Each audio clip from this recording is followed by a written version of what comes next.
It was nearly midnight when Erin finally packed up her things and stepped into the quiet hallway of the office building. The floor was already half dark, just the glow of motion-sensing lights following her to the elevator. Everyone else had gone home hours ago. She didn't even really like working late, but it was either finish the client file now or get scolded in the morning. She pressed the elevator button, the ding echoing just a little too loudly, and stepped inside.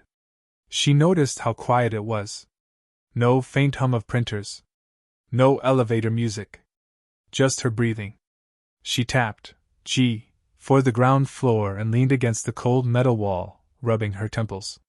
As the elevator doors slid shut, she checked her phone. No signal.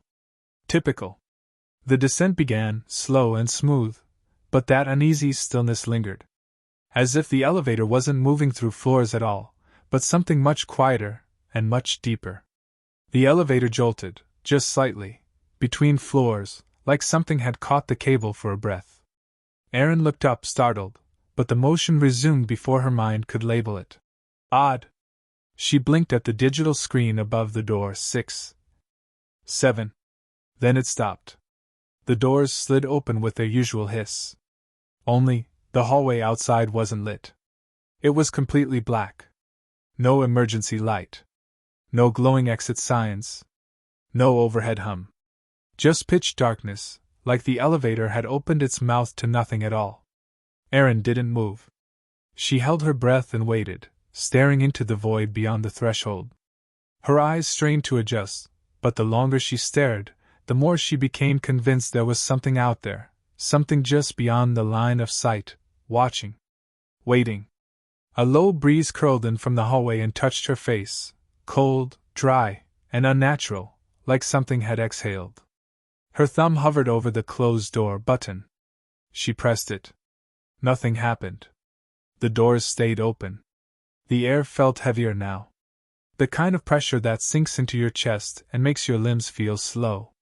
The kind of silence that isn't really silence at all, just the absence of everything familiar. She jabbed the button harder. Close. Come on. Still nothing. Then, without warning, the lights inside the elevator flickered once, dimmed slightly, and the car dropped. 2 floors. Fast.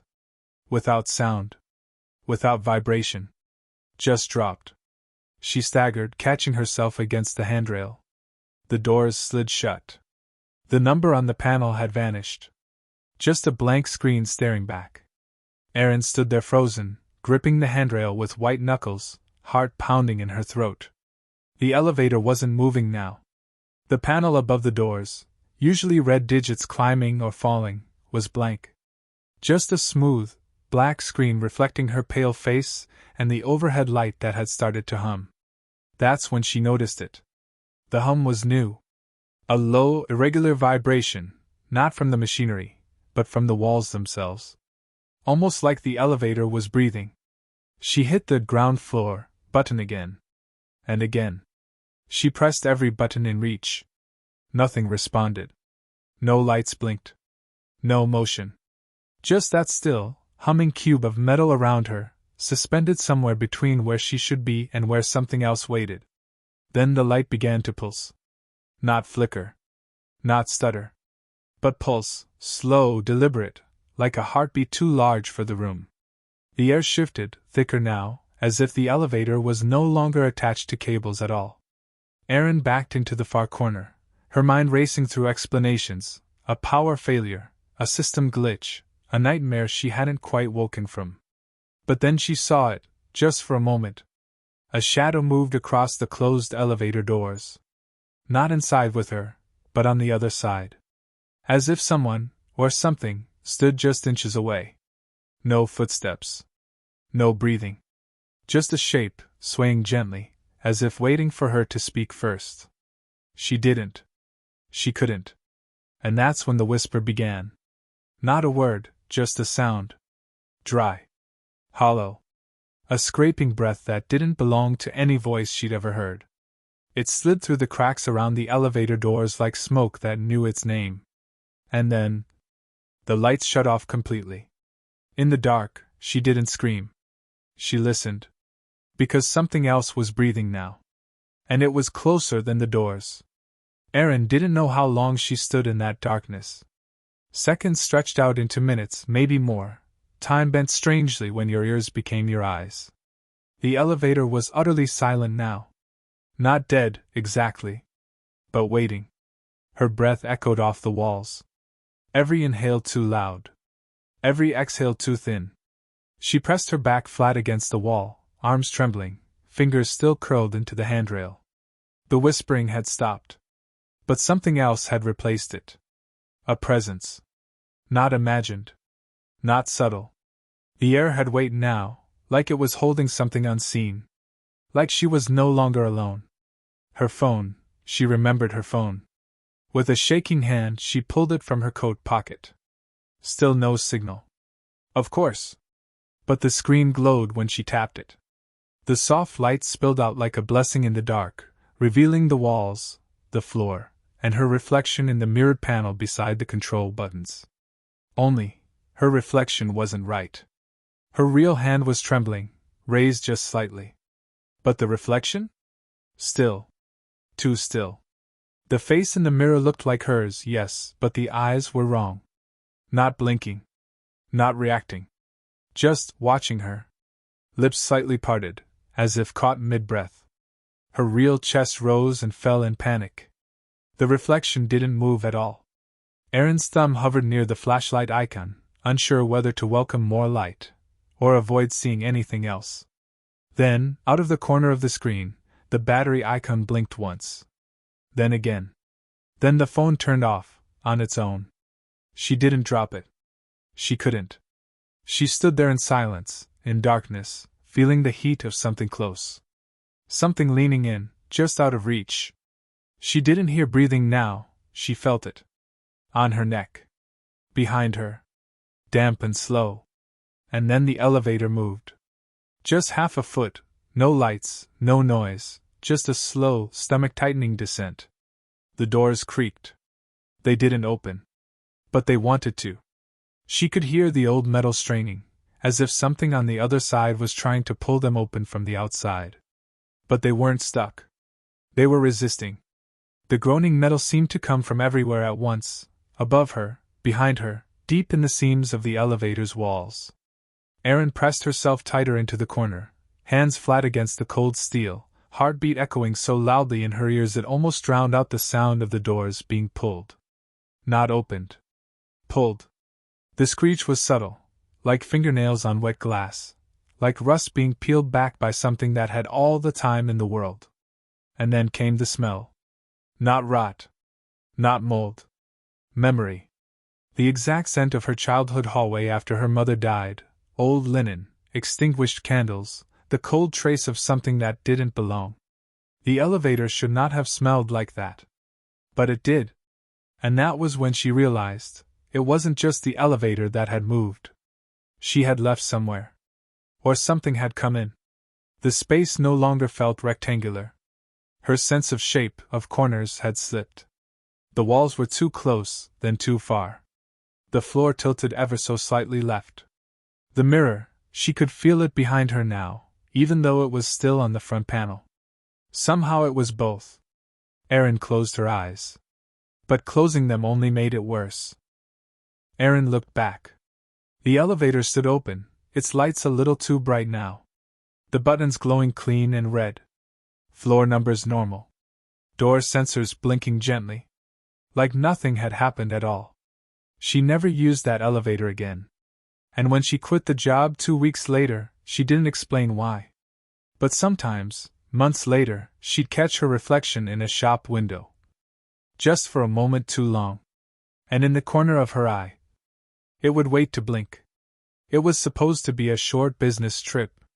2 nights. Quiet hotel. Conference center, then home. No drama, no distractions. Marcus liked it that way. He preferred silence over conversation, routine over excitement.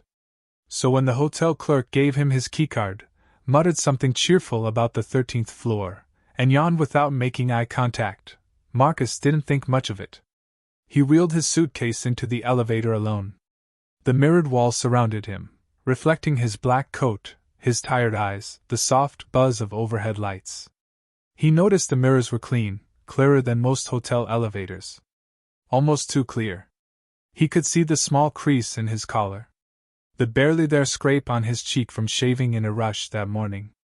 As the elevator ascended, he checked his reflection out of habit. A strange thing he always did, half vanity, half boredom. He straightened his jacket, then blinked. His reflection didn't blink back. It was just a second. He blinked again, fast, testing it. The reflection mirrored him perfectly now. His breath caught, but he shook his head. Maybe it was the lighting. A trick of fatigue. The fluorescent hum had a way of making everything feel wrong when you were already sleep-deprived. The elevator dinged. Floor 13. He stepped out. The hallway was long and carpeted in that same muted, too-clean hotel pattern. Lights humming. Wallpaper trying to look expensive. Room 1321, at the far end. But as he turned the keycard in the lock, he glanced back. And the elevator doors were still open. And his reflection was still standing inside. Not moving. Just watching him. Then the doors slid shut. And Marcus suddenly wasn't so sure it had been a trick of the light at all. Marcus didn't sleep that night. He lay in bed staring at the red glow of the alarm clock on the nightstand, 1:12 a.m. Then 1:13. Then 1:14. The room was fine. Neutral. Too cold, maybe?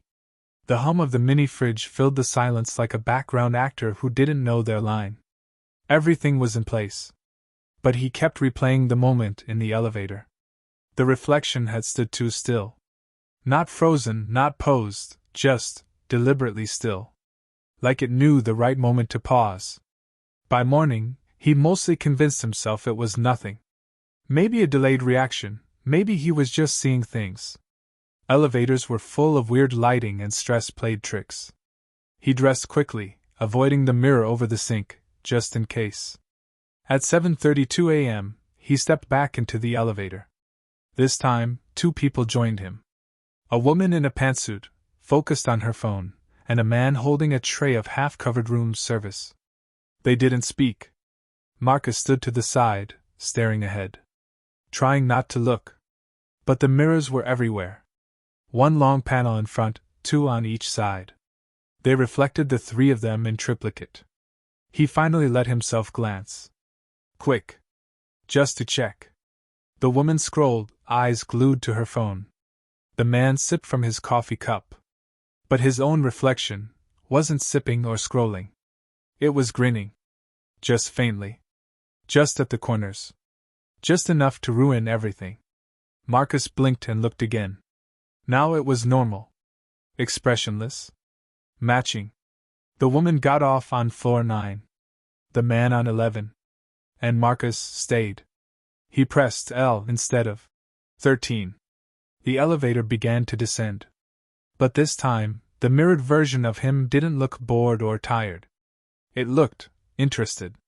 Like it was watching something happen before he could see it himself. The elevator stopped suddenly, too hard, too quick. The lights flickered. Marcus stared straight ahead. He didn't dare look at the mirror. But he felt it watching. Smiling. Waiting. When the elevator jolted to a stop, Marcus instinctively grabbed the rail, bracing himself like the ground had tilted beneath him. The panel above blinked once, no floor number. Just a blank red glow. Then the lights steadied again. The elevator was frozen. But it was silent. No alarm. No buzz. Just stillness. And in that moment, with nothing moving, Marcus finally looked. He turned slowly, eyes shifting to the mirrored panel to his left. There he was. Same black coat. Same creased collar. Same nervous posture. But the eyes were wrong again. The reflection's pupils looked too dark. Like twin wells where light disappeared entirely. And even stranger, he wasn't blinking. Not even once. Marcus stared at the mirror, unmoving. The reflection stared back. Then, barely perceptible, it tilted its head. Just a little. Marcus hadn't moved. The breath caught in his lungs like a knot. A sweat broke across his back. Slowly, with deliberate dread, he raised his right hand. The reflection raised its left. Correct. But then it twitched. The movement wasn't natural, it wasn't mirrored. It was too sharp, too fast, like a reflex born of independent thought. Like the thing inside the mirror had just realized it had made a mistake, and was correcting itself. Marcus stepped backward, pressing into the opposite side of the elevator, never breaking eye contact. His fingers fumbled toward the buttons, slapping at the open door, and L, and even the call button in panic succession. The reflection didn't move this time. It stood in the center of the elevator, facing forward, unmoving. Expressionless. Like it had frozen. Like it was letting him go. With a sudden jerk, the elevator buzzed and descended. A slow, controlled descent. The digital panel blinked to life. L. Marcus didn't breathe until the doors slid open. He stepped out into the lobby, light flooding in like salvation. But just before the doors shut behind him, he looked back. And his reflection was still there. Standing. Facing forward. No coat. No blink. No smile. Just waiting in the elevator, like it hadn't come down with him at all. Marcus didn't take the elevator again that day. Or the day after. He took the stairs, 13 flights, twice a day. Even as his legs ached, even when his knee started to click on the 6th floor, it was worth it. Because whatever was happening in that elevator wasn't just his imagination. He knew that now. It wasn't a trick of the mirrors, or the hum of fluorescent lights, or fatigue. It was something else, and it knew him. But it didn't leave him alone. Not even outside the elevator. That night, as he brushed his teeth in the bathroom of room 1321, he noticed something wrong with the mirror above the sink. His reflection felt delayed, just a hair slower. When he turned his head quickly, the version in the mirror lagged, catching up a blink too late. He dropped his toothbrush, heart racing. Stared. Moved his hand slowly. It mirrored him perfectly now. Still, he covered the mirror with a towel. Just in case. At 3:07 a.m., he woke up to the sound of the elevator dinging down the hall. Once. Then again. Then again. Soft, muffled, like someone was riding it over and over with no real destination. He sat up, the towel he draped over the bathroom mirror now lying crumpled on the floor, like it had been peeled down. The hallway outside was silent again. But in the reflection of the black TV screen, he could see himself. Sitting up in bed, breathing heavy. And just behind his shoulder. Movement. He turned fast. Nothing there. But the reflection still held the shape a moment longer than it should have.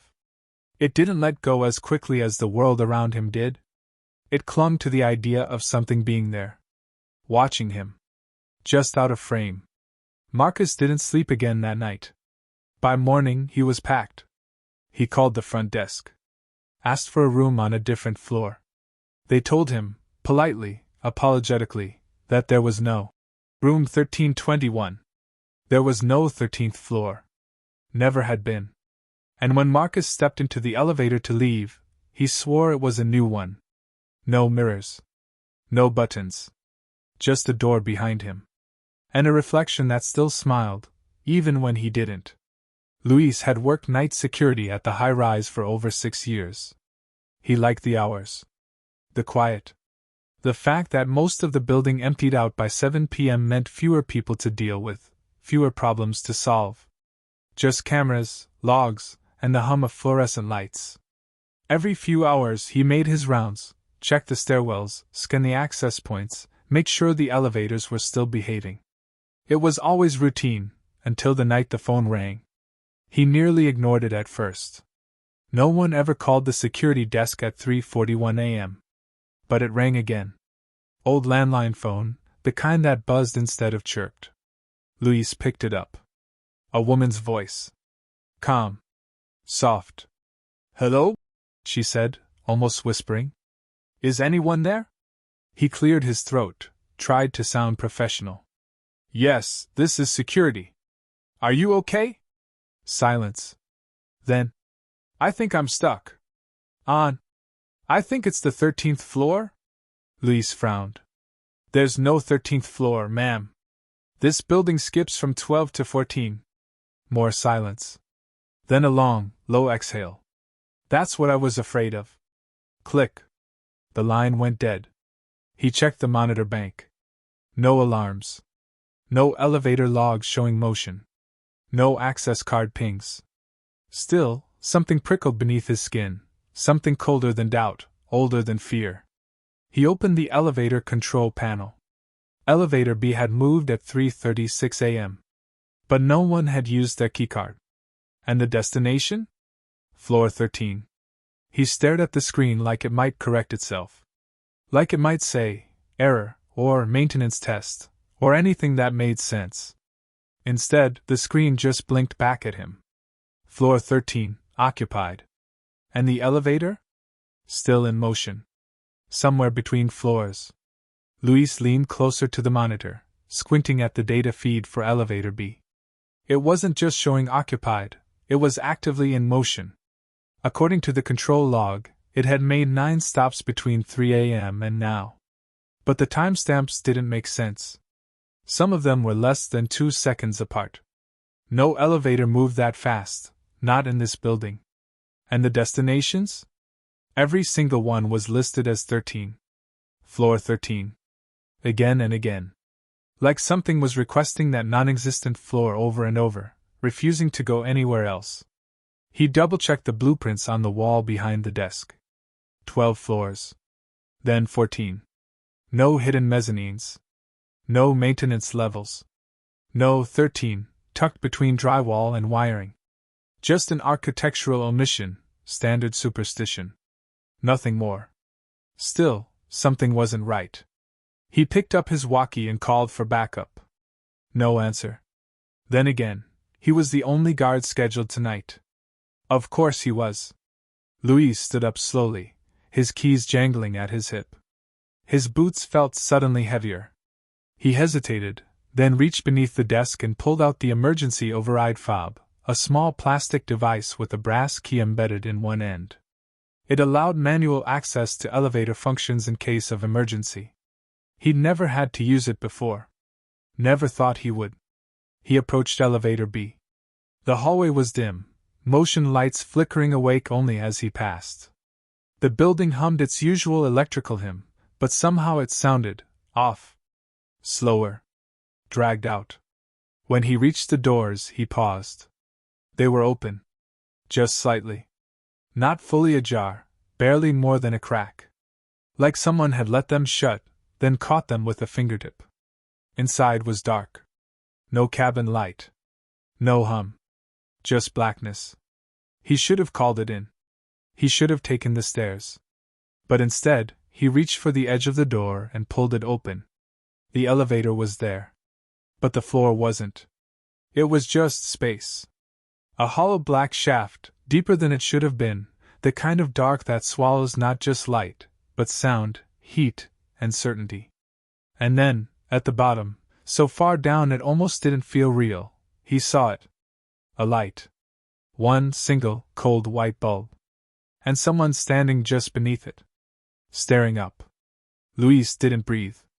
He couldn't. From the edge of that open shaft, the drop looked impossible, too far, too deep for a 13-story building. The concrete walls of the shaft should have been visible. The emergency ladder. The counterweight system. Something. But all he could see was black.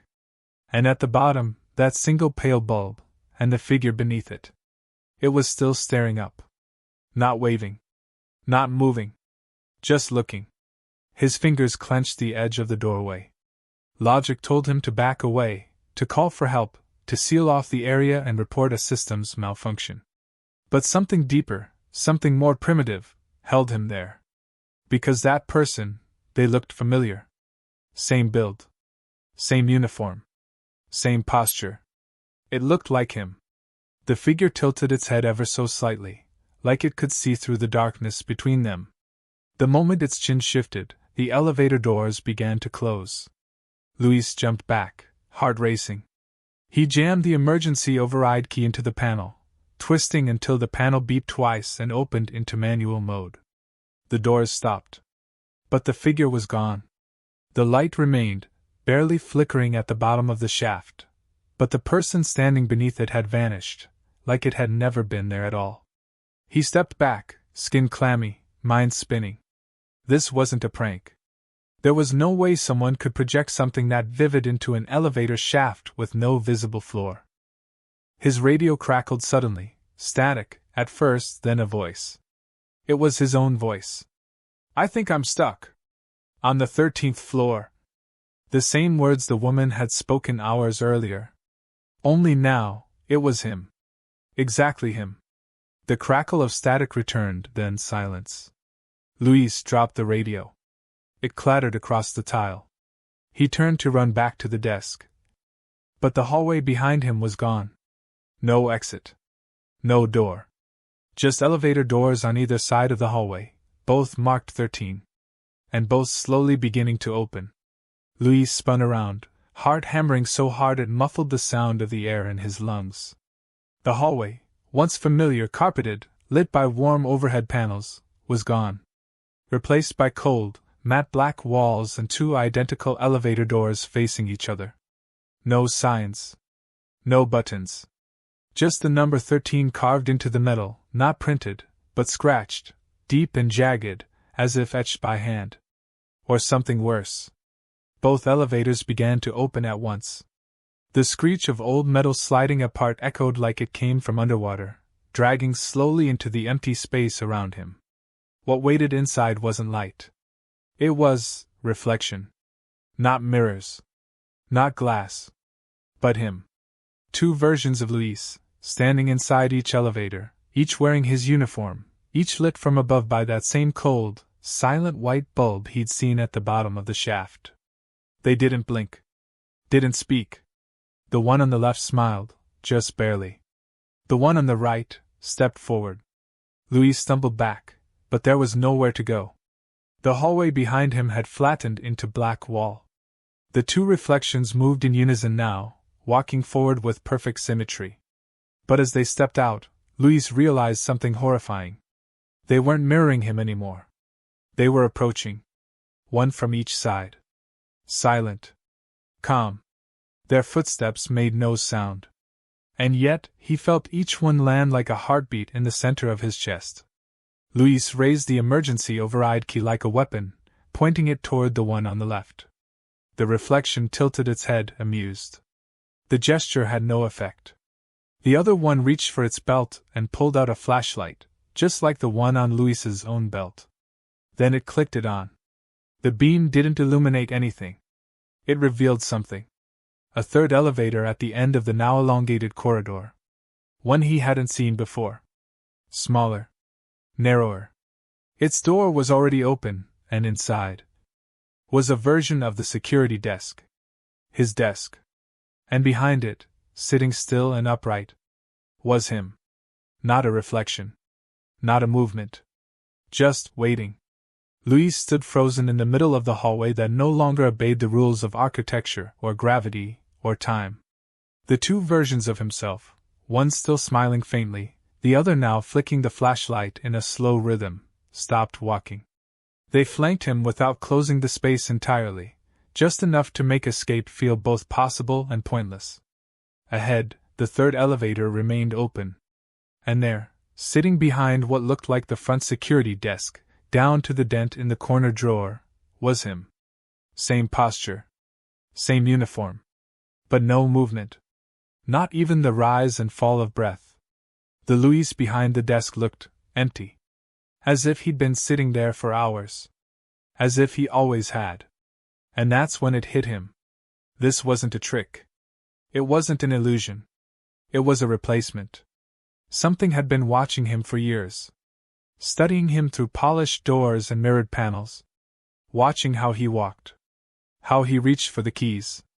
How he rubbed his shoulder after the third stairwell check. How he paused before every elevator ride, like he already knew something was wrong but never had the words to say it out loud. And now? It didn't want to watch anymore. It wanted to take his place. The smile on the one to his left grew wider. Not cruel. Just inevitable. The one on the right stepped aside, gesturing calmly to the final elevator, as if it were inviting Louise to sit down at the desk he'd already been seated behind for years. Louise backed up until his shoulders touched the wall.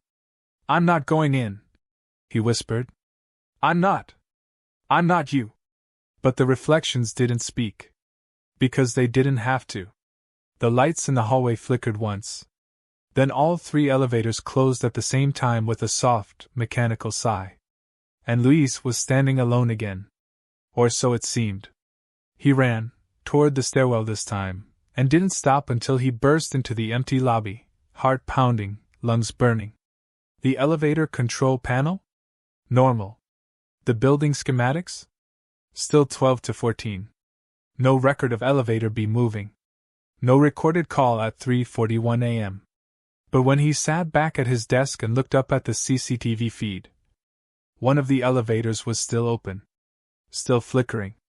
And inside? He saw a figure in the chair. Wearing his badge. Not moving. Not breathing. Just sitting there. Waiting. And when Louise blinked, the screen blinked too. But not in sync. Just a second later.